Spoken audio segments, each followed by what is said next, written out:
अस्सलाम वालेकुम दोस्तों, कैसे हैं। तो मेरे एक दोस्त ने कल एक ऐसा तजर्बा कह लें या एक टेस्ट किया। कल उसने एक कबूतर देखा जो कि ज़ख्मी हालत में था। तो मेरे दोस्त ने सोचा कि चलें ट्राई करते हैं, एमरजेंसी को कॉल करते हैं और चेक करते हैं कि क्या वो इस परिंदे की मदद करने के लिए आते हैं, और इस तरह हमें इटली की एमरजेंसी सिस्टम का भी थोड़ा पता चल जाएगा कि इसका रिस्पांस कैसे होता है। तो यकीन करें, मेरे दोस्त ने बताया, साथ में आप तस्वीर भी कबूतर की भी देख रहे हैं, और वो गाड़ी जो 7 मिनट के अंदर वहाँ पे आ गई, तो और उस कबूतर को लेके वो चली गई और उसका ट्रीटमेंट उन्होंने शुरू कर दिया। आप अंदाज़ा इस बात से लगाएं कि ये ममालिक और इटली में कितनी इंसानियत है।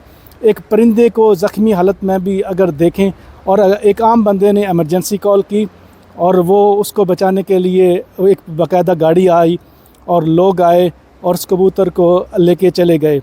तो आप देखें कितनी इंसानियत है। और हमारे यहाँ तो एमरजेंसी में कॉल करें तो पता नहीं उसका क्या रिस्पांस होता है।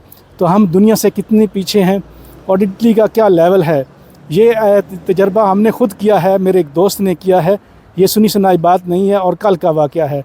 आप इससे इटली के अंदर या इनके जो सिस्टम है उसके अंदर इंसानों की, परिंदों की, जानवरों की आप क्या अहमियत है और कितनी कदर है, और ये लोग क्यों इस तरह इंसानों का भी ख्याल रखते हैं।